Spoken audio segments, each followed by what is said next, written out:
So, I want to talk about grief. There are different types of losses, as you know, loss of a job, loss of income, loss of social economic status, loss of good health, loss of independence, either to someone's health or as someone gets older and their health declines. I want to give you a scenario.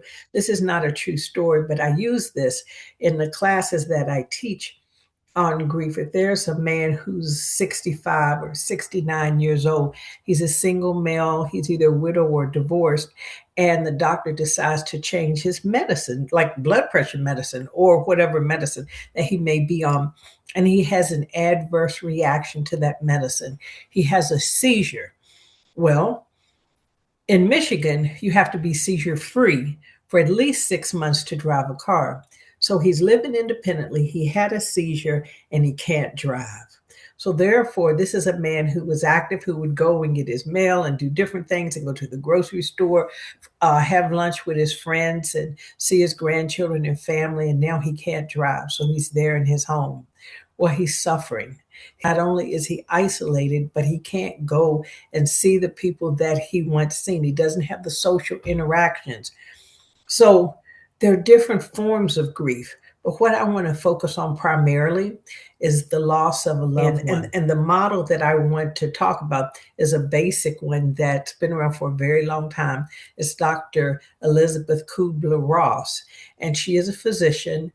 She talks about the 5 stages of grief, and I think that's probably the easiest for us to talk about, because we have experienced or heard about her work, as well as other models are built on that. So we think about the 5 stages: denial, anger, bargaining, depression, and acceptance. The way God designed our bodies is that it has mechanisms in us. He created mechanisms for homeostasis, which is balance or survival. In our nervous system is composed of the central nervous system, our brain and our spine. But then the other part is our peripheral nervous system. It connects the other part of our body to our brain and our spine. There's a reason I'm saying that. Within the peripheral nervous system is the autonomic system, and the autonomic system is composed of sympathetic and parasympathetic.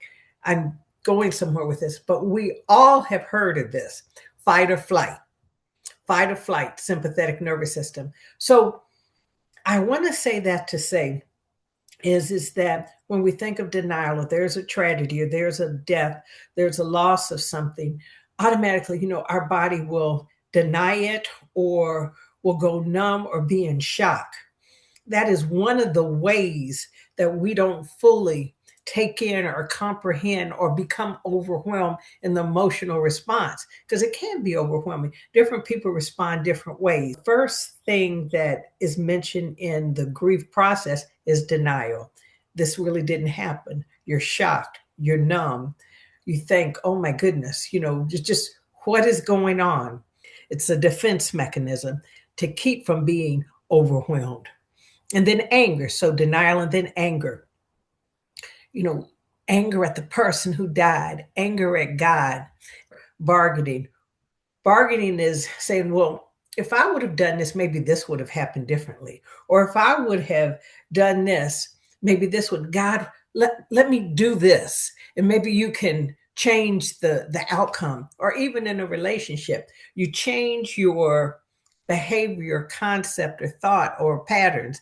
And you say, well, yeah, I'll try this, and maybe this will, change the outcome. It's depression. And of course, the depression is the sadness, the crying episodes, the changes that can occur with your sleep pattern, changes can occur with your appetite. What do I mean by that? Meaning you don't have, and it's not uncommon when someone is grieving for their senses to be dull or decreased. So you may not have or feel a need to eat or have an appetite. In addition, there can be an emotional eating where you eat more. You eat to basically, it helps soothe or comfort.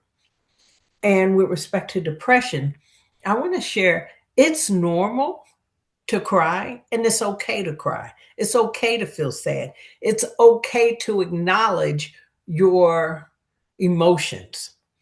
I'll give you an example. in my house in Charleston, we had this little closet, and I put all my toys in the closet in the hall. And what happens is we ate as a family at 5 o'clock, literally every day. And so when my mom would tell me it's time to eat, I take my clothes, my toys, I push them in the closet, push them in the closet. It's really weird because I never ever open the closet to get things out of it. That's what's so amazing. But it's just, and it had this little tiny lock on it. One day, I put my things in the closet, my toys, and I pushed it with all my might. And it just, I thought, okay, I'm going to eat. It's just flew open. I mean, the lock didn't hold it. The hinge didn't hold it. It just flew open. All the toys, everything came out. And so my mom told me, she says, you know what? Gather what you want and what you don't want, we're throwing away. And then after that, you can eat. And I thought to myself, well, this isn't good. What happens is that, look at our emotions. You can keep denying your emotions and putting them in the closet. I'm speaking figuratively and putting them in the closet, denying and denying. And all of a sudden, there may be an event, there may be trauma, there may be a trigger, and your emotions just fling open. You can't control it. It is important to acknowledge your emotions. So it's okay to feel sad. It's okay to cry. However, on the other side of that is that excessive crying, excessive sadness, excessive depression for a prolonged period of time is not beneficial and it's not healthy. I'm talking about the balance. Now, why am I saying this? I'm saying it because it's healthy to acknowledge the depression. It's healthy to acknowledge your emotions. But when it gets to a point where you are not getting out of bed, you're not eating, you are not sleeping, you're angry at everyone, and your executive functioning, meaning, your ability to make decisions and things like that, and your brain is like a brain fog, that's not healthy. And it's the imbalance. Also, when people feel, and it can occur, like they want to kill themselves or other people, or they feel worthless and like not living, that is a concern. And it requires, and I'm saying it like that, it requires intervention for the person's own good. Okay, so we talked about the denial, we talked about anger, we talked about bargaining, and we talked about depression. Now, I want to talk about acceptance. Acceptance is when you get to the point where you acknowledge that this person, the person who you love, is gone, and you begin to establish a new norm. So you've accepted it and you begin to do things differently. What I want to share with you is the 5 areas that I talked about. People go back and forth. There's no pattern.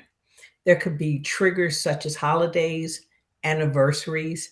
There could be triggers such as things you used to do together, movies, birthdays, smells, different things. I recall my mother made cakes, and she would make cakes from scratch, sometimes 2-layer, mostly 3-layer, and the people from the neighborhood would come in and eat the cakes. But I remember that, and I can smell chocolate cakes, in the air. So that would be a trigger, and was a trigger for me. So there are certain things. Now, why am I saying that? Because people sometimes don't understand. And they'll say, well, my goodness, this has been 5 years. This has been 1 year. Get over it. They may say, you've been doing this too long. You need to get out and do something. Just move on. That's what we don't want to say. Being on the receiving end, the person would get angry at the people saying that. But the reality is sometimes they don't even know. And I'm saying it like that on purpose, what they're saying and how that can affect or hurt someone, or even cause and trigger anger to the point where I don't want to be around you anymore. I don't want to talk to you anymore. And then they just further isolate themselves. So the time period with grieving, again, it could go back and forth. I am speaking as someone who has grieved. I am speaking as someone who has ministered and spoke to someone who's in the grieving process, wherever you are on that spectrum, and of course we're on both sides of it, what happens is that this can benefit you. Of course, I'm leaving out some things for the sake of time, but it's important because some people will say, "Oh my goodness, I don't know, am I okay? Am I not okay?" Or people who have older adult children and they'll say, "Well, shoot, my mother and my father isn't getting out of bed," and it could be a week later, and they say, "Well, I don't know, maybe we need to intervene." The question is, how do you intervene? They may say, "Oh, well, their memories change and we need to put them in a home." We're talking 2 or 3 weeks after, let's just say, the love of their life has died and they've been married for 20 or 30 years. It seems like it would be appropriate to take a look at maybe referring them to someone who is experiencing, the grief process, having their pastor speak with them. They say, "I don't want it." Well, guess what? We can speak with them. And I'm not talking professionally. Sometimes the ministry of presence, just sitting and being beside someone, you don't have to say words to them. Let me go one step further, and interceding. And I mean, you don't have to say it out loud. You just pray. Pray at home. Pray when you come in your seat, seated beside them. These are ways and things that their community, their village can do. That makes a difference. So, what can we do? Well, ministry of presence, being there. What else can we do? On holidays and events that would may trigger or anniversaries, we can call before, and we can call during the day of, and then we can call after. It's very important to call after. And the reason why it's important is most people call like, "Oh yeah, how you doing? I just want to check on you," but they don't call after. And that's just as important. Sometimes when people have gone out for events like family reunions or things, call them before, call them during, call them after. Something else, asking, "How are you doing today? How are things going with you today?" Because the day may not be a good day for them, but you don't want to, you just, "How are things going?" That makes a difference. It makes a big difference. So these are things. Something else to kind of file in the back of your mind: how are they progressing? Are they getting out? Are they doing things? Are they, in their house and not coming out? Just keep a tab in the back of your mind because you can go over and check on them. They may not answer the door. And it's really interesting because, again, you can check on them, call them to see if they answer, text them to see if they answer. "Hey, I love you, just wanted to check on you."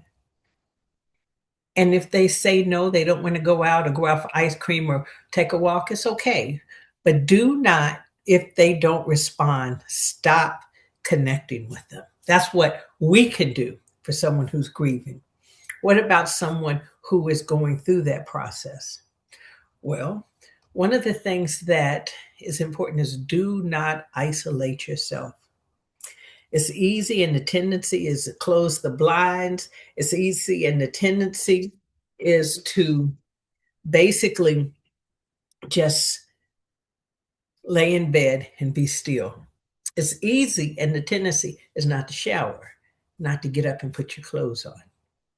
Just kind of remain, not cook your meals. Do things without thinking. Now, what do I mean by that? That means lay your clothes out the night before, and you have to be intentional because you may not have the energy, you may not have the strength. If you can't do it, then get your friend to do it, get your child to do it. And I'm talking about your adult child. Lay your clothes out if you have to lay your clothes out 5 days in a row. And then when you get up, try to go to bed at the same time, try to wake up at the same time. Don't think about it, go get in the shower. Do it without thinking about it. Yes, it's important to grieve. And if you have to cry, allow yourself time to cry each day, maybe 15 minutes. You say, "Well, why so mechanical?" You're releasing. It's a catharsis. You're releasing. You're acknowledging the sadness. And then in the same time, you're not crying all day long.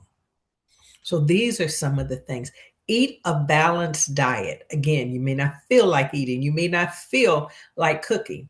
Well, there are services that can bring food.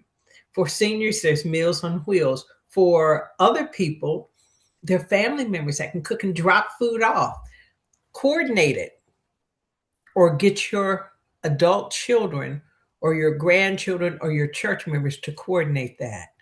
Because when people come to church, how you doing? Oh, praise the Lord, I'm doing fine. And you're smiling. Inside, you just, oh my goodness, can't wait to get home.